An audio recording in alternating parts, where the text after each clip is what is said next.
کوئی کہتے ہیں کہ نماز کن کن نبیوں پر اللہ نے فرض کی تھی؟ دیکھیے، یہ جو کہا جاتا ہے کہ فجر کی نماز فلاں نبی نے پڑھی، ظہر کی نماز فلاں نبی نے، عصر کی نماز، مغرب کی نماز یا عشاء کی نماز فلاں فلاں نبی نے پڑھی، اس کی اصل کیا ہے؟ اس کی اصل یہ ہے کہ یہ نمازیں ان کے اوپر فرض نہیں تھی۔ یہ 5 نمازیں صرف اس امت پر فرض ہیں۔ باقی جو کہا جاتا ہے کہ حضرت آدم علیہ السلام نے فجر کی نماز پڑھی تو انہوں نے 2 رکعت شکرانے کے طور پر فجر کے وقت میں نماز پڑھی تھی۔ وجہ اس کی یہ تھی کہ ان کی توبہ قبول ہوئی، تو شکرانے میں انہوں نے 2 رکعت نماز پڑھی تھی۔ اسی لیے اللہ تبارک و تعالیٰ نے وہ 2 رکعت فجر کی اس امت کو عطا فرما دی، فرض کر دیا اس امت پر، اور فرمایا کہ حضرت اسحاق علیہ السلام جب پیدا ہوئے تو وہ ظہر کا وقت تھا۔ حضرت اسحاق حضرت ابراہیم کے بیٹے ہیں، بڑھاپے کی عمر میں پیدا ہوئے۔ حضرت ابراہیم بالکل بوڑھے ہو چکے تھے، ان کی بیوی بھی بوڑھی ہو چکی تھی۔ ظہر کے وقت میں حضرت اسحاق پیدا ہوئے، انہوں نے 4 رکعت شکرانے کے طور پر نماز ادا فرمائی۔ وہی نماز اللہ تبارک و تعالیٰ نے اس امت کو عطا کر دی، اور فرمایا کہ حضرت عزیر علیہ السلام کو اللہ نے نیند سے سلا دیا تھا۔ تقریباً 100 سال کے بعد وہ بیدار ہوئے، اور وہ عصر کا وقت تھا۔ 4 رکعت انہوں نے شکرانے کے طور پر ادا کی۔ عصر کی نماز اس امت پر اللہ تبارک و تعالیٰ نے فرض فرمائی، اور فرمایا کہ داؤد علیہ السلام سے کوئی ایسا کام سرزد ہو گیا تھا جو اللہ کو ناپسند تھا، انہوں نے توبہ کی تو اللہ نے وہ توبہ قبول فرمائی۔ شکرانے میں انہوں نے 3 رکعت نماز ادا کی۔ 4 رکعت پڑھنا چاہتے تھے وہ، لیکن 3 رکعت پڑھنے کے بعد انہوں نے سلام پھیر دیا۔ وہ 3 رکعت اللہ نے مغرب کی نماز اس امت کو عطا فرمائی۔ فرمایا کہ عشاء کی نماز سب سے پہلے میرے اور آپ کے آقا حضور سید عالم صلی اللہ علیہ وسلم نے ادا فرمائی۔ سب کہو صلی اللہ علیہ وسلم۔ کوئی کہتے ہیں، پوچھتے ہیں کہ مغرب میں دروازہ بند کرنا یا نہیں، مغرب کے وقت میں جو دروازہ بند کر دیتے ہیں تو یہ بند کرنا چاہیے یا نہیں چاہیے؟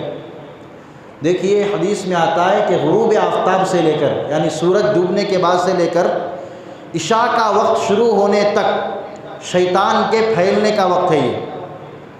تو اسی لیے اللہ کے رسول نے فرمایا کہ جب تاریکی پھیل جائے تو اپنے گھروں کو بند کر لو، دروازوں کو بند کر لو، یہ فرمایا۔ تو معلوم یہ ہوا کہ اس کی اصل شریعت میں موجود ہے۔ اس کا ذکر نہیں ہے کہ مغرب کے وقت میں ہی کر لینا، تاریکی کا ذکر ہے۔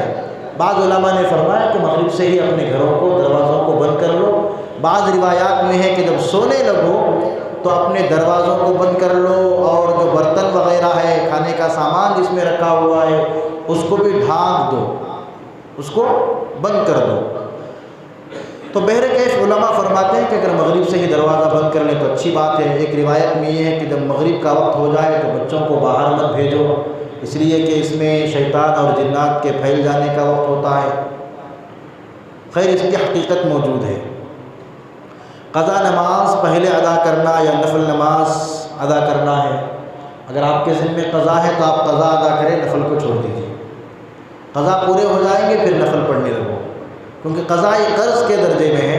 ایک آدمی ایسا ہے کہ اس کے اوپر بہت سارا قرض ہے، قرضہ ادا نہیں کر کو پورے محلے والوں کو دعوتاں کر رہا ہوں جی، تو یہ صحیح نہیں ہے۔ پہلے قرضہ ادا کرو، بعد میں دعوت کرو۔ قبلے کی طرف پاؤں کرنا کیسا ہے؟ بہت بڑا گناہ ہے، مکروہ تحریمی ہے۔ جان بوجھ کر کرنا مکروہ تحریمی ہے، بغیر عذر کے۔ قبلے کی طرف پاؤں نہیں کرنا، قبلے کی طرف تھوکنا نہیں۔ اسی طریقے سے بیت الخلاء یا پیشاب وغیرہ کرتے وقت قبلے کی طرف منہ بھی نہیں کرنا، پیٹھ بھی نہیں کرنا۔ اسی لیے اپنے استنجا خانے ایسے بنائیں کہ پیٹھ بھی نہیں ہونا قبلے کی طرف، اور فیس بھی نہیں ہونا، صورت بھی نہیں ہونا۔ منع فرمایا ہے اللہ کے رسول صلی اللہ علیہ وسلم نے۔ کوئی کہتے ہیں کہ رات کے آدھے حصے میں آواز آئے تو دروازہ کھولنا کہ نہیں؟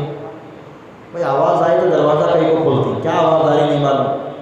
اب کوئی آپ کو بلا رہے ہیں، آواز دے رہے ہیں، آپ کے گھر والے ہیں، آپ کو بالیقین معلوم ہے، اچھی بات ہے، پہلے یقین کر لو کہ ہمارے گھر والے ہی ہیں، یا انہوں باہر گئے تھے انہوں آ کو ہی، بھائی انہوں فریدو ٹاؤن کو گئے تھے، آدھی رات کو آئے، تمہیں سزا دینا چاہ رہی، آدھی رات کو آپ دروازہ نہیں کھول رہے تو الگ بات ہے، سزا کے طور پر نہیں کھول رہے تو نہیں، آپ کو معلوم ہے انہوں سے باہر گئے تھے تو دروازہ کھولنا چاہیے، نہیں شیطانی آواز آتے ہیں اسی لیے پوچھ رہے ہیں، تو یہ ایک وہم ہے۔ اب تمہیں ایک رستے سے جاؤ، وہ رستے میں جھاڑ آئی، تو اکیلے اگر جا رہے ہو تو آپ کو کیا محسوس ہوتا، وہ جھاڑ بھی میرے ساتھ چلنے کو آ رہا ہے، ہوتا نہیں ہوتا، ایک وہم کیا ہوتا کہ نہ کیا ہوتا کہ نہ کر کے، حالانکہ ونٹی جا رہا بول کے انہیں ڈر رہا ہے۔ تو ایسے ہی گھر میں خواتین ہوتی ہیں، بعض دفعہ ان کو ایسے خیالات آتے ہیں کہ کیا کیا آواز آ رہی نا آدھی رات میں، تو یہ ایک وہم ہے۔ کوئی پوچھتے ہیں کہ امام سے پہلے اگر ہم نماز کے بعد سلام پھیر دے تو نماز ہوگی یا نہیں؟ اگر آپ نے التحیات پڑھ لیا تھا اور پھر امام سے پہلے سلام پھیر دیا تو نماز ہو گئی، اگر التحیات سے پہلے ہی سلام پھیر دیا تو پھر نماز نہیں ہوئی، لیکن جان بوجھ کر ایسا نہیں کرنا، کوئی عذر پیش آ گیا، کون کی بلا رہی ہے ارجنٹ، یا پیٹ میں درد آ گیا، یا کوئی اور ایسا عذر ہے تو التحیات پڑھ کر سلام پھیر کر جا سکتے ہو، نماز ہو گئی، جان بوجھ کر ایسا نہیں کرنا۔ کیا ہمارے اسلام میں بچہ ماں کو مما یا ممی بول سکتے ہیں یا نہیں؟ بول سکتے ہیں، کوئی حرج کی بات نہیں ہے، اس میں کیا گناہ کی بات ہے، بول سکتے ہیں۔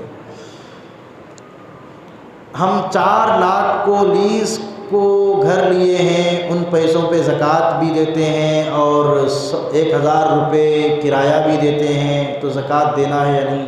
جی بالکل زکوٰۃ دینا ہے، وہ رقم آپ کی ہے، وہ پیسے آپ کے ہیں، تو ان پیسوں پر زکوٰۃ دینے پڑیں گے۔ صوفہ اور بیڈ پر دسترخوان ڈال کر کھانا کھا سکتے ہیں یا سنت طریقہ کیا ہے؟ سنت طریقہ یہ ہے کہ کھانے کی جو پلیٹ ہو وہ ذرا تھوڑا سا اوپر ہو اور آپ زمین پر بیٹھیں، اگر صوفے پر بیٹھے ہیں یا پلنگ پر بیٹھے ہیں تو بھی کوئی حرج کی بات نہیں ہے، لیکن بیٹھنے کا طریقہ یہ ہے کہ 2 زانوں بیٹھیں، جیسے تشہد میں بیٹھتے ہیں، یا ایک پاؤں کھڑا کر کے ایک پاؤں پر بیٹھ جائیں، ایسا بیٹھیں، نہیں ویسا بیٹھنے نہیں ہو رہا ہے تو 4 زانوں بھی بیٹھ سکتے ہیں، الٹی پالٹی مار کر بھی بیٹھ سکتے ہیں، کوئی حرج کی بات نہیں ہے۔ بچی بالغ ہو گئی ہے تو اس بچی کو حضرت قرآن شریف پڑھا سکتے ہیں، تو کیا وہ بچی پردہ کرنا ہے یا نہیں؟ جی بالکل پردہ کرنا ہے، پردے کا حکم ہے۔ شاگرد استاذ کی موجودگی میں نماز پڑھا سکتے ہیں یا نہیں، یا وہ کلاس میں پڑھا سکتے ہیں یا نہیں؟ جی بالکل پڑھا سکتے ہیں، اس میں کیا حرج کی بات ہے؟ اگر آپ کا شاگرد ہے اور اس کو صلاحیت اتنی ہو گئی، آپ نے اس کو ایسا بنا دیا اللہ کے فضل سے، وہ نماز پڑھا سکتے ہیں آپ کی موجودگی میں، تو الحمدللہ ان کو نماز پڑھانے دیجیے۔ وہ تعلیم کرنا چاہتے ہیں تو تعلیم کرنے دیجیے، وہ پڑھانا چاہتے ہیں بچوں کو تو ان کو پڑھانے دیجیے۔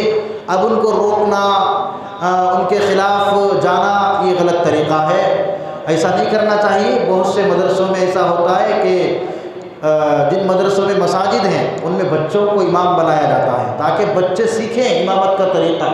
تو اگر شاگرد استاذ کی موجودگی میں کوئی نماز پڑھا رہا ہے یا پھر بچوں کو پڑھا رہا ہے تو اچھی بات ہے، اس میں روک ٹوک نہیں کرنی چاہیے۔